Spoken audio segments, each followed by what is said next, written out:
DPC.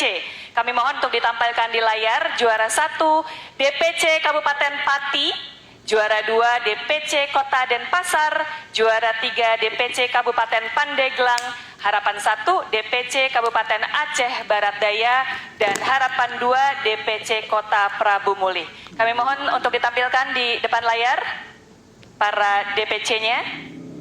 Baik, ini dia lomba pemenang video kreatif perlombaan rakyat. Kami mohonkan Ketua Umum Partai Demokrat untuk memberikan secara simbolis berupa penghargaan. Kami mohon penghargaannya bisa diserahkan kepada Ketum, dan Ketum akan memperlihatkan piagam ke arah kamera.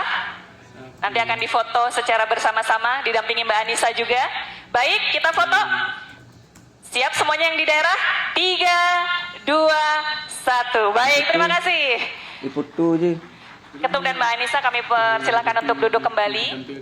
Lalu berikutnya adalah lomba video kreatif tingkat DPD. Kami mohon untuk tampilkan di layar juara